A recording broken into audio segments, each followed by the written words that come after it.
Thank you very much.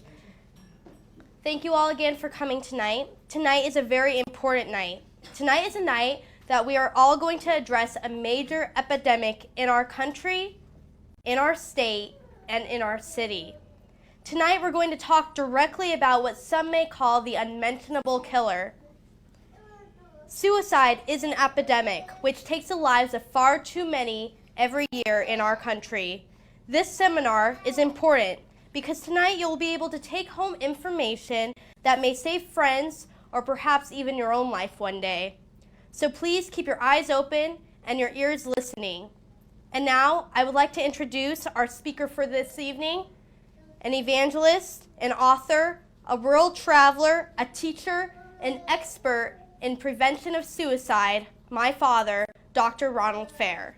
And welcome indeed to each and every one of you. I'm so glad that you have come this evening. We have pastors and professional leaders and university students. The moms and dads, the grandmas and grandpas will be with us tomorrow night. And there are portions of this evening that will be seen on the internet and will be provided for people all over the country on DVD. I want to thank you for coming and for taking the evening and learning tonight about a subject that is all around us, like the mountains here in the valley, and yet in reality drifts from our thinking as quick as a moving cloud. I'm going to share with you some educational facts and figures and some positive thoughts about life, and then at the end of our time of sharing together, I'm going to share with you a story, and I will end with, yes, the angel story. Youth, college, and adult suicide is on the increase across America and around the world. You may have known of the large amount, a rather unexpected amount of our military soldiers in January and February that were at an all-time high across our country, people that serve our nation. But tonight we want to celebrate life. And we're here from different backgrounds, and some may be believers and some may not, but we all value life for ourselves and for our families and for our friends. And in your packet tonight, you have that small little gift that I wanted to send home with you, matted to remind you that you and I are gold, literally gold, in the sight of God. In the biblical literature of Job, in chapter 23, verse 10, it says this, "But he knows the way that I take when he has tested me, and I will come forth as gold." And a lot of you are college students and university students, and so you are gold to the nation, because you are going to be the people that just down a few years are going to be doing all of the leading that's going on in Washington, D.C. and up in Salem and all around. And you're important to everyone, including yourself and your family and your friends.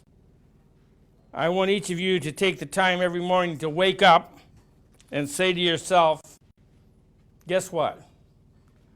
I am gold in the sight of God. I'm a valuable person.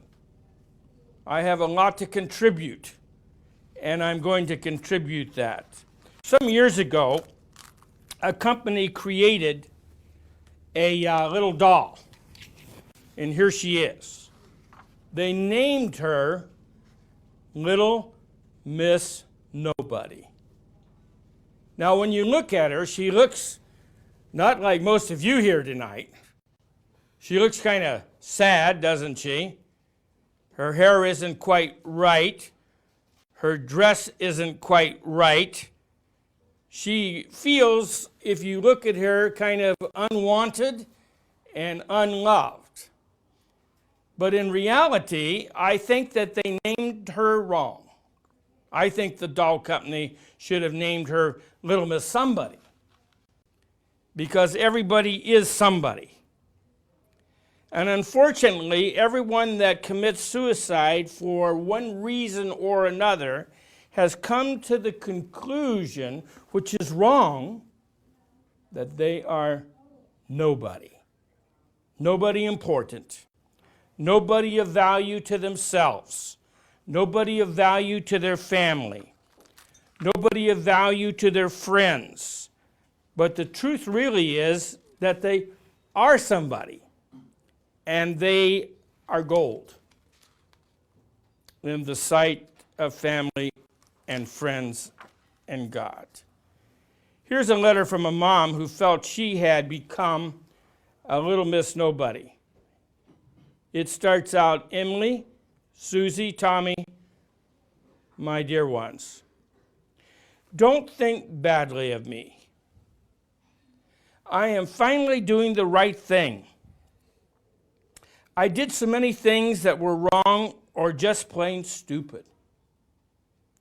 Please remember one thing, that I love you. I always have and I always will.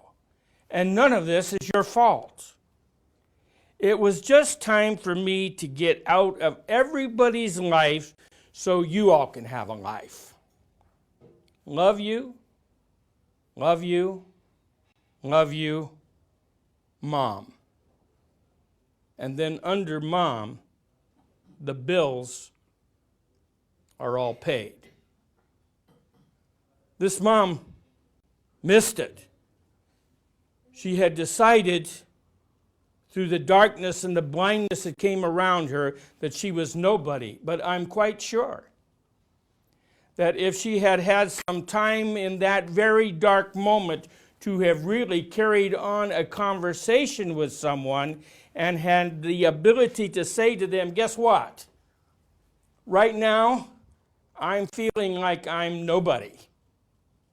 And I'm sure that the family and the friends and those that were around her would have said to her and reminded her, oh no, that's not true. You are somebody. You're somebody important. We love you also. So sad. This mom was blinded that made her feel her life was Miss Nobody. But wouldn't you agree with me? She missed it because she, in the darkness, didn't see that she was indeed somebody. I taught college for over 12 years, philosophy, general philosophy, world religions, all kinds of subjects in relation to philosophy, for those of you that are philosophy students or have studied philosophy. And in that whole process of teaching through the years, one thing I always told my students, some hundreds of them over that period of time, is that behind every cloud there is a rainbow. Now, everybody that's here tonight has had a variety of circumstances in their life, not all of them perfect, not all of them exactly as we would lay out, not all of them as we would plan.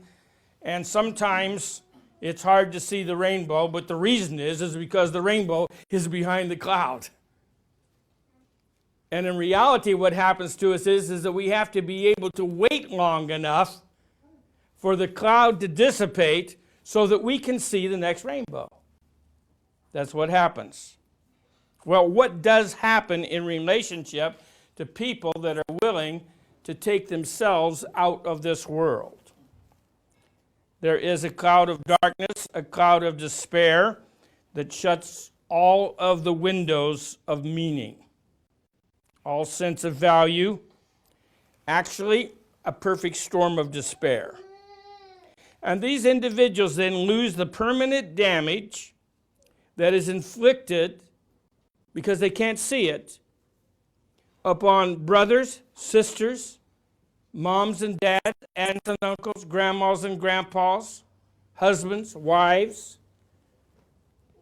I just talked to a businessman over in California the other day. He had heard that I was giving these lectures, and he told me, you can't believe this, but this happened to my wife. And he was very shaken by it. And so here's a dramatic fact. This is a fact. The family and friends of a suicide family member means that those family members and friends will live and die less happy than they once were. Another dramatic fact is that the concept that time heals, I just want to clear this all up. Time heals everything is probably totally wrong. It's the thing that comes out of our mouth the quickest when we run into these situations with individuals that this has happened and we don't really know what to say, and it's so hard to find something to say. We've all been there and done that, haven't we? It's hard, and so we just kind of basically say, well, look up because time will heal. My experience through the years is that probably that is the wrong thing to say, because many times it's really not an accurate statement, but it's a common statement that is made. Most likely it would be a comment that would be not used in general conversation of benefit. Unfortunately, more than 80 young people, college students and adults, and high school students, and boys and girls now, the ages dropped down to the very young, 80 commit suicide every day in America. 80. As you can see on the chart, in the year 2000, there were 31,000 certified suicides, and since 2002, it has been rising year after year after year. As the situations become more complex in our society, suicide increases. Financial pressures, educational pressures, bills to pay, jobs hard perhaps to find, different things happen to different people. Lots of people are terribly confused because they think that it's maybe in a particular segment of society, but truthfully, it crosses all aspects of society.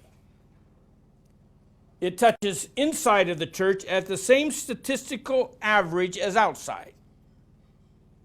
It touches the fundamentalists and the evangelicals and the more liberal churches at the same rate as it does everything else in the general society, because it deals with the society as a real. 11 people out of 100,000, 11 out of 100,000 commit suicide in the USA every year. Oregon, our beautiful state, has a 15.4 suicide rate, 15.4. That makes Oregon number 10 in the nation for suicides committed. Suicide is the third leading cause of death among our young people 15 to 24 years of age. Third. Suicide is the 11th leading cause of death in the general population. And studies show, think of this now, that some 10 million individuals think about committing suicide every year. And as I have lectured around the country and around the nation, it is always amazing to me the number of people and the status of people that have said to me, you know, when I was 17, or when I was 28, or when I was 35, or when I was 45, I ran into a situation and it crossed my mind. And that's a reality of the society that is around about us. 10 million, that's a lot of people. 10 million, think about it. An even more alarming fact is that 1 million individuals, 1 million individuals attempt suicide yearly. And here is where you and your love and your friendship might be of the most importance to family and friends around you. Tove Tupper of KDRV Channel 12 in Medford, Oregon, reported on January 21st this year the following report. He said, the headline out of Medford, Oregon, the number of deaths due to teen suicide is on the rise in Jackson County. In 2008, 6 teens committed suicide, up from one average per year. Jackson County Mental Health Service said that there is an increase that is alarming. Officials say that the majority of suicides happen when people with mental health issues are diagnosed and addressed. However, they say that suicide is also a social issue, such as I was describing to you. There's this huge taboo about asking or talking about suicide. And the silence is getting in our way because it's not a fun topic. It's not something that we go down to Starbucks and like to sit around and have some coffee or a mocha or something and, let's get into talking, It's something we'd rather not. And when we encounter it, it's very difficult, isn't it? Because we're hurting. And there doesn't seem to be a quick answer. And we have found through the years that one of the difficulties is that this will reach everybody. It'll reach every professional. If you're going to become a teacher, you no doubt will run into this sometime in your teaching career. If you're going to become a pastor, I can assure you, you will reach into this situation. And I can also assure you that very few pastors have any idea how to do and how to handle suicide situations. It's something that is complex. Many denominations don't understand it. They don't know how to deal with it. And they particularly don't know how to counsel about it. And you and I would both know this, that there is this taboo. We know that it is a situation, but what I want you to understand is that as you're wandering around the campus and as you get into your workplace, have you ever gone into a grocery store or walked around in Walmart and saw somebody crying? It's amazing the number of people in our society today that are publicly out there. Something's happened. There's trouble someplace. I've had a phrase that I use very, very often, and some of you that know me or have encountered me have heard me ask you. And I'm sure that I have asked you, how's your world going? And what I'm amazed about is so many people say to me, not too well. Not perfectly. I ran into a woman the other day at Walmart. I was watching her. She was putting away some, she was working, one of these supply people that put in certain kinds of products and take certain products out. And I could tell that something was going on. And I asked her that question, how's your world? And she said, not good. In fact, I wish I wasn't in this world. I had a conversation with her at length. I asked her about her friends and who she was talking to. And every expert says this.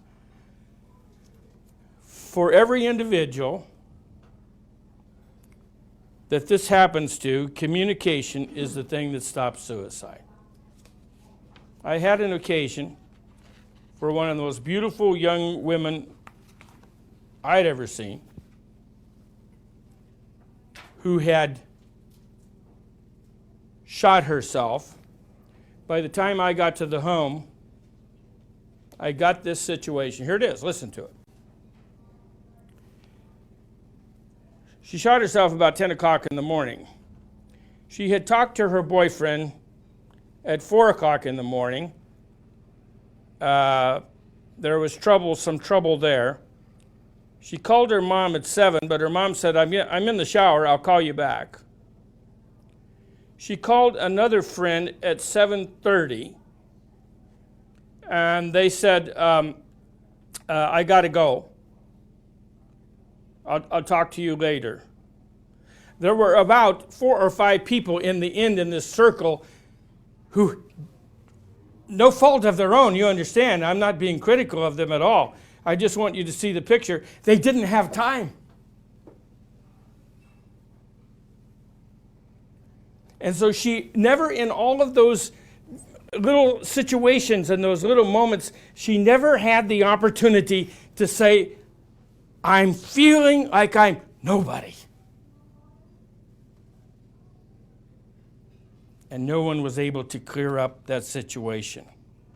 I like to remind young people, college students, university students, again and again and again, no matter how big the clouds, don't forget the rainbow. And one thing I want to repeat for you now, and I'm going to repeat it again before we close. One thing I want you to know and remind yourself is this, that if you are talking and your friend is talking, you and they are still alive. That's important. So if you have a friend that seems like that they are down, if you will see, we're going to look at a few very quickly, a few things that you would that will kind of give you a feeling of what's going on with people. But one of those major effects of suicide, which the person involved is often blinded to see, is that their family and friends are going to be hurting. And they will never be as happy, as I said before, as they once were.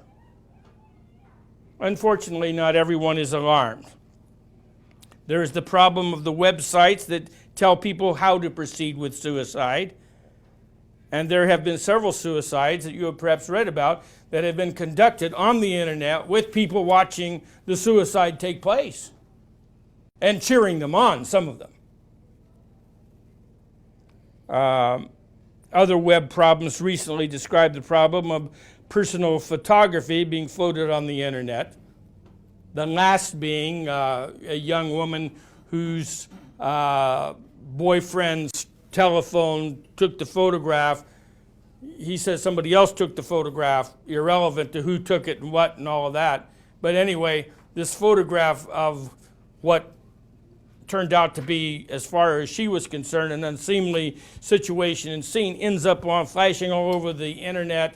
Her friends are all notified about it. And it became such a horrid mess for her that she got that blinding demon in front of her of darkness, saw no way out of the situation, became so despondent, and she took her life. And her mother has been on the television recently, every chance that she gets, trying to tell the story. Be careful. Be careful of these kinds of things. That's what happens sometimes. Then there is Andy Riley. Andy Riley. Here's Andy Riley. Andy Riley became so successful with book number 1 that he created book number 2. Book number 1, book number 2, and that was so successful that Andy Riley then made a box of books.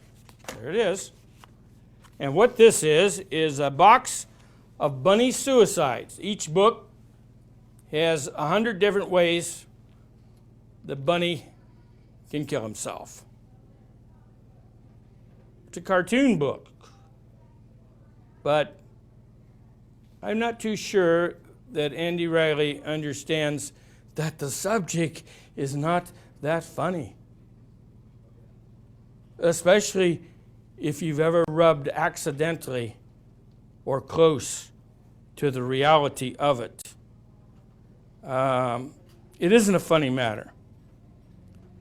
The reality that life is precious to every person. Well, let's look quickly at some warning signs. Here are the signs that you may see in your friend, that you may find in yourself, that you may observe in your family sometime. This will help you. Abrupt changes in personality. I used to have a woman in one of my parishes that I called her Mrs. Bubbles. I mean, I'm telling you, whenever I met that lady, she was always happy. I used to say to myself, what's wrong with her? Why can't I be like that? She was like that. And you may have a friend that is just lots of fun. And all of a sudden, things are happening. And they seem to be shutting down. Do you know what I'm talking about? Maybe you've done that. I'm sure we all have at some time for short periods of our life. We kind of have shut down. So you want to watch for a drastic change in personality. Here's a big one.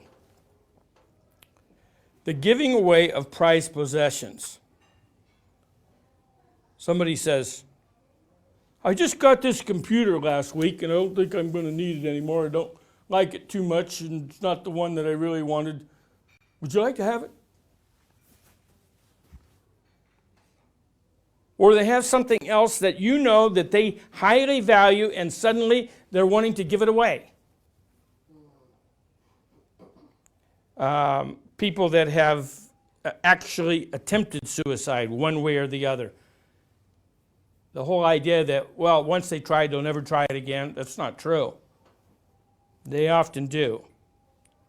And it's something to be watchful of. The ending of a romance. It's tough. It's not easy. Some of you have been through it. Some of you will be through it. But sometimes it's really devastating. And many, many times, dark things happen in the ending of a romance. The inability to tolerate frustration. All of a sudden, using drugs or alcohol when you didn't use drugs or alcohol, or your friend didn't. And all of a sudden, it seems like something's happening there, it changes. Eating disturbances, significant weight changes. Little things that build up and show. Sleeping disturbances where people can't sleep, and no matter what, it seems like they can't. Withdrawing from family and friends. You know what I'm talking about? You talk to this person every day on the phone for 6 months.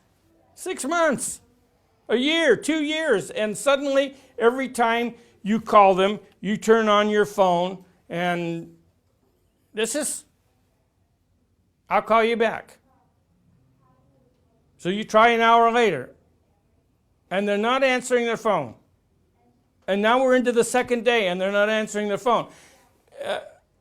It'd be good to drive on over there and check things out. Something could be happening when people withdraw from family and friends. Unusual long grief reaction to the loss of a friend, to the loss of a family member.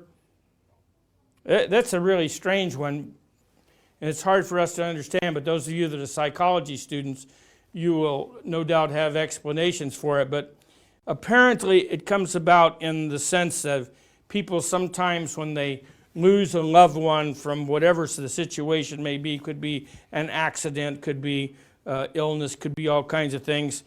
It's like, maybe I'll get there too. It's something to be unwillingness or inability to communicate. Extreme or extensive boredom. I want to take a few thoughts and go through quickly a few of the myths. Here's one of the myths. Only certain types of people become suicidal. Not true.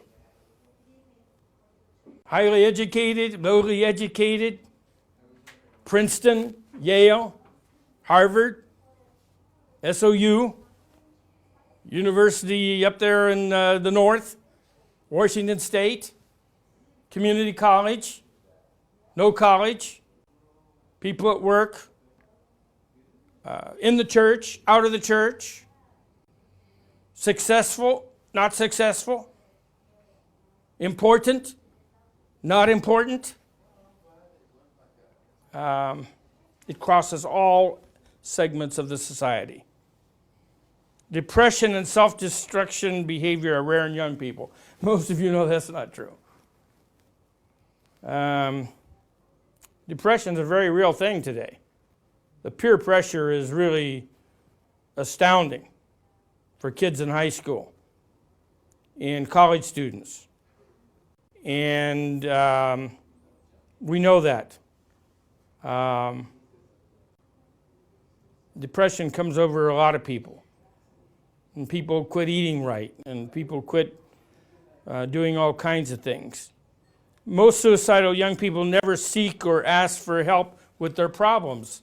That's really not true. Lots of people ask. They may not just say, "Can you answer my problem?" But you know what I'm talking about? In a roundabout way, they will be kind of, "What do you think about this? This is going on, and that's going on, and this relationship is, you can't believe what's going on," you know, all of those kinds of things. Some people are always suicidal. That's really not true either. Most people that commit suicide are not suicidal all the time. Remember I told you about those people that told me about when I was 34, or I was 22, or I was 15, or I was 18, or and they went on to be very successful people. But in a dark moment, in a moment when that demon of darkness came upon them and they couldn't see their way out of it, that was the moment when the wrong thing could have happened. So it's not like if you had a suicidal thought, then that's the way you'll be the rest of your life. Not necessarily so, and hopefully not. Here's something you'll hear once in a while. People will say, "Well, under the right circumstance, every death is preventable." No, not true. Not everyone is preventable. Because everybody goes through this process of when one of our friends or family member commits suicide, takes their own life. Guess what? Everybody involved in this big picture, this big circle that we live in, which is our personal circle, we kind of wonder, oh, Mr. Fair was talking about, we should have called. Should I have done this? Should I have done that? Maybe it's my fault. No, it's not your fault. It can't always be prevented. Hopefully, you will get to prevent somebody that may be reaching into that dark moment, but if it should creep into your life through an experience, you have to realize it's not your fault. Young people who talk about suicide never attempt it or complete it. Yes, they do. Sometimes people will talk about it, and we just kind of blow it off. I've had that experience with a situation one time when that happened with a very young person. And sure enough, his parents let me know that it happened, that he tried. He attempted it. He'd been talking about it. And guess how he talked about it, so that you'll all be aware. He talked about it in the third person. I have a friend who's, he was kind of setting it up. As they look back on it, he was setting it up, kind of letting them know. Here's another one that could creep into your situation. Oh, by the way, I've got something here. I got a little letter here. I'd like for you to keep it for me if you don't mind. But please don't open it. And there's no need to read it. But here it is. It's in an envelope. And it's in a sealed envelope. And I want you to keep it if you don't mind. I just want you to have it. Don't open it and don't read it. Anybody ever says anything like that to you? As soon as they are outside of the door, open it and read it. It's most likely not good news. Because they're your friend, right? And the reason they gave it to you is because in the subtlest way, listen carefully, in the subtlest way, they hope you will open it so you can talk to them about it. So that's one you want to watch out for. Once a person is determined to commit suicide, there's no way of stopping them. There is. Most of the time, not all the time, but we can reflect and suggest and give them contacts and let them know that we are definitely and totally at hand for them. Now, as I promised, I want to take you on a journey with me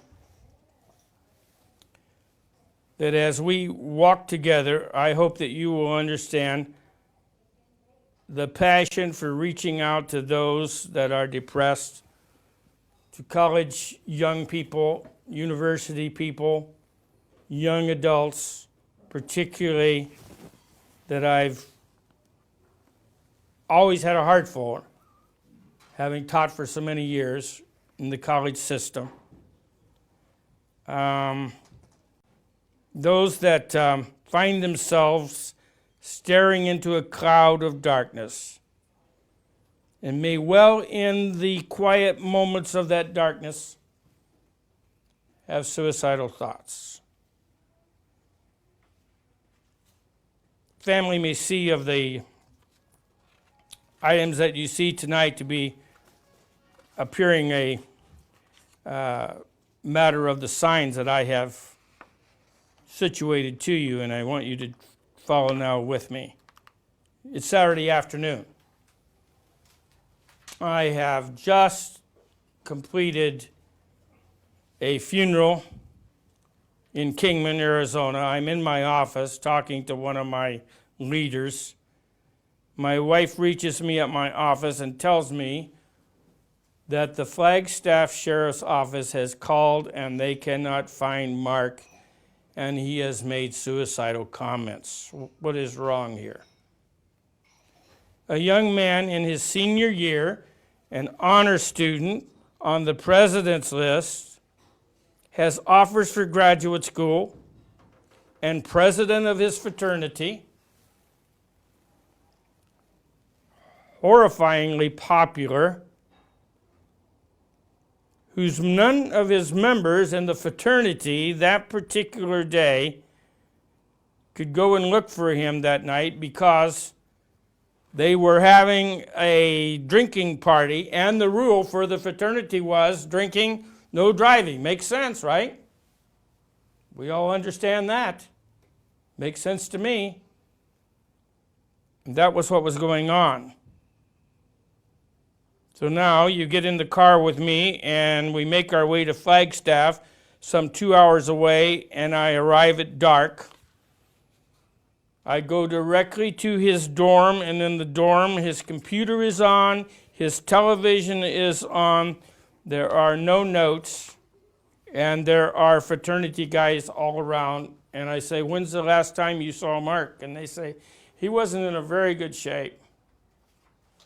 He was really down. You know about his girlfriend down there in Phoenix and all that? And do you know where he went? No? He just went. And how long ago? Well, it's been 3 or 4 hours. So I drive around Flagstaff, Arizona, a beautiful place, looking for his red truck until midnight. No truck. Noon on Sunday, an officer comes to the room. I'm there trying to figure out what in the world I'm going to do. In fact, I'm then at that very moment on the telephone with his girlfriend in Phoenix, where there had been this horrific blow up and problems and situations and so forth in the relationship. I'm talking to her at the very moment that the sheriff comes in and says to me, we are hopeful, but it does not look good. We have a location.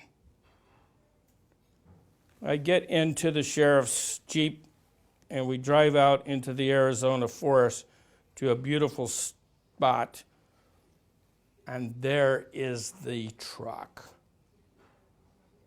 My breath disappears.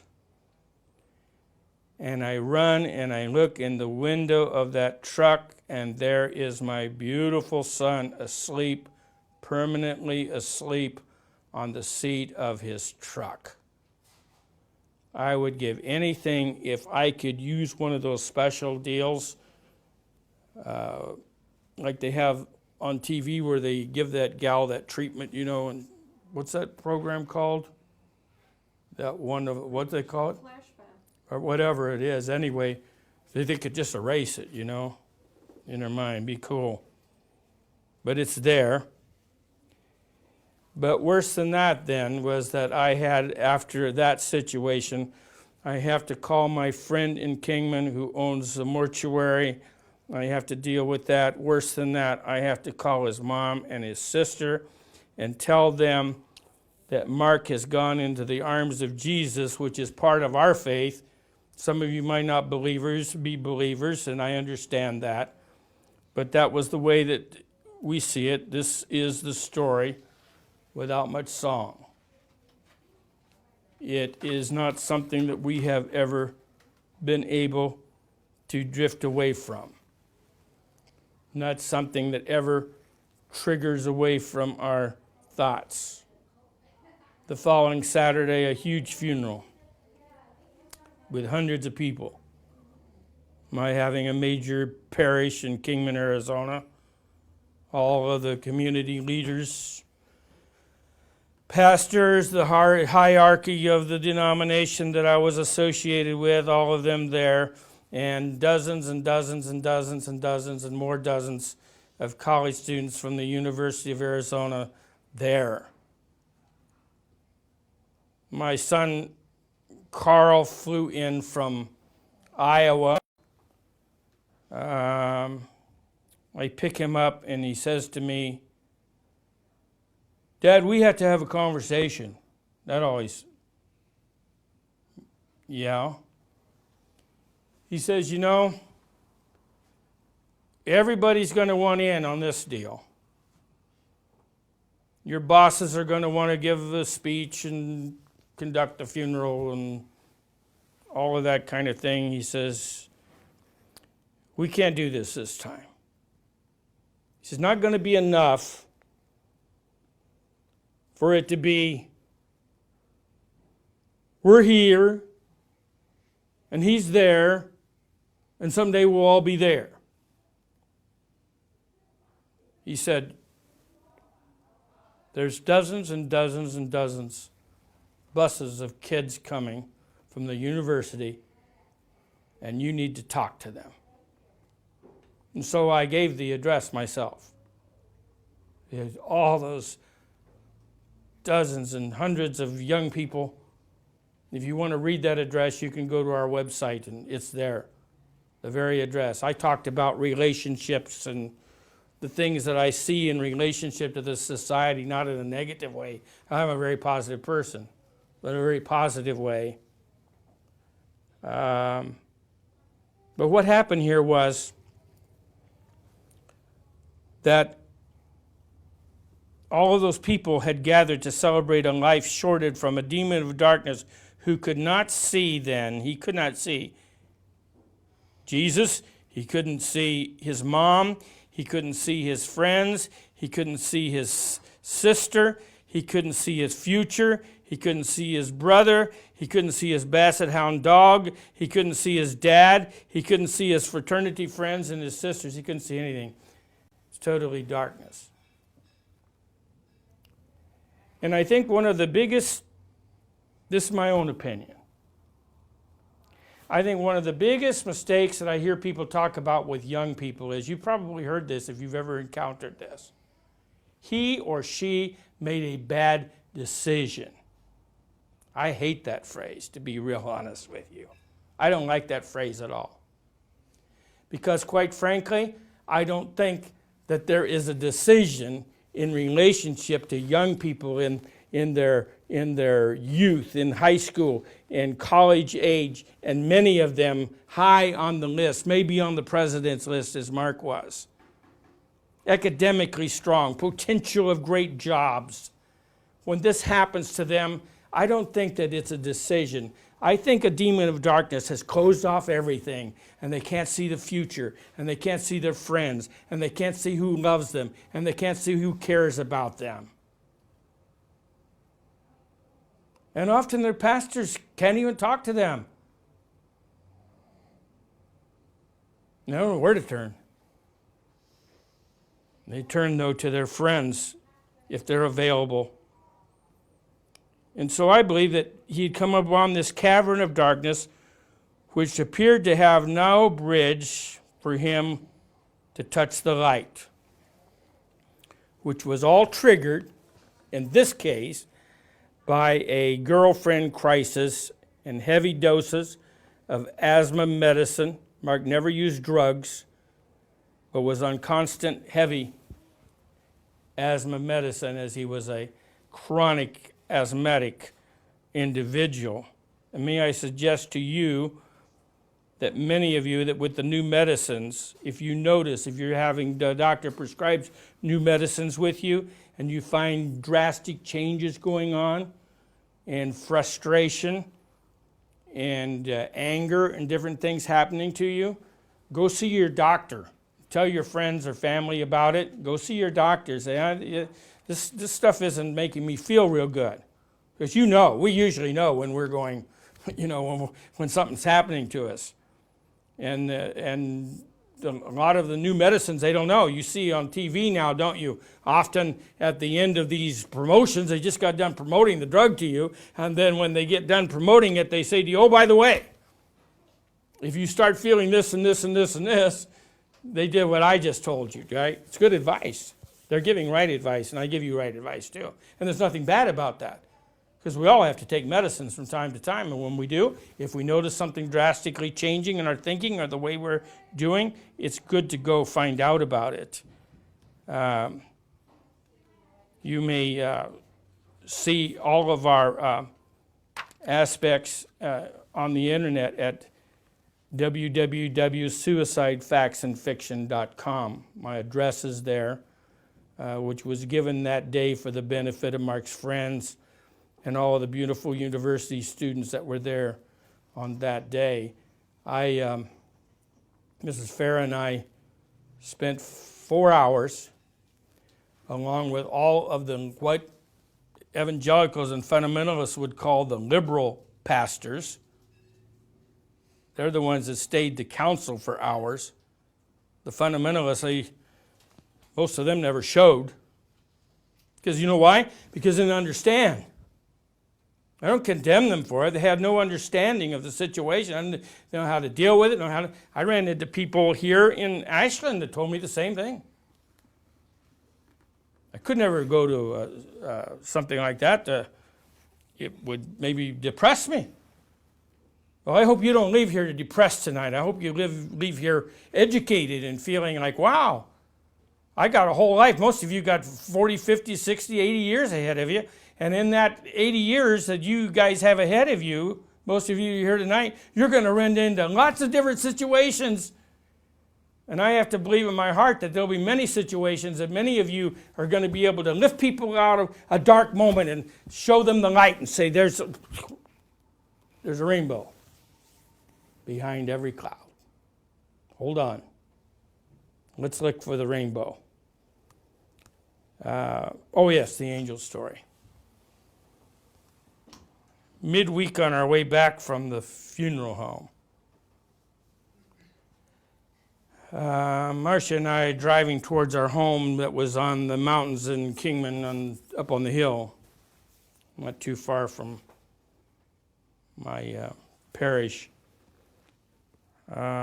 Tears streaming down our face, pain that we couldn't talk about, no understanding of why, of how, wondering what more we should or could or would have done. And look above the house. On this picture, was there. I had a camera on the dash of my car. I stopped my car and I snapped that picture. I've never had it touched, not photo touched or anything like that. That's the real picture. People of faith, atheists, agnostics, all have looked at it and all have said, wow, I don't know. But it's the story that sustains us to this hour. We'll let you decide. We have some copies tonight that are on the table.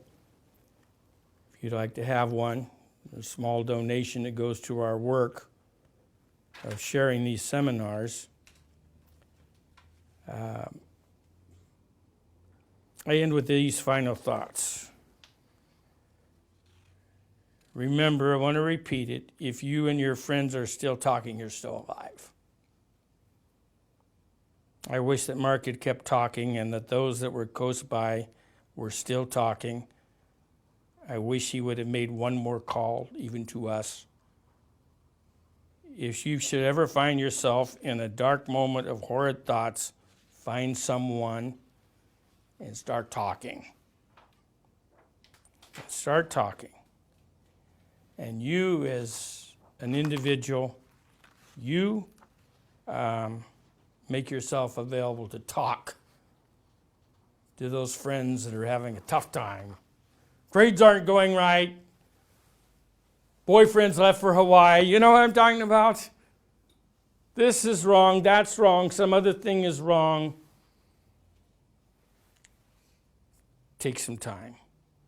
I end with the rather known story of the dash. I wandered a cemetery one day and looked at the days on tombstones here and there. I noticed first came the date of birth and then a dash and then a date. Significant, sure. I thought for a moment about the dash between those years, and it came to me that the dash represents all the time that we spent alive on earth. And now only those who love us know what the little line is worth. For it matters not how much we own, the cars, the house, the cash. What matters is how we live and love and how we spend our dash. So think about this long and hard. These things you'd like to change, for you never know how much time is left, for we could encounter the dash mid-range.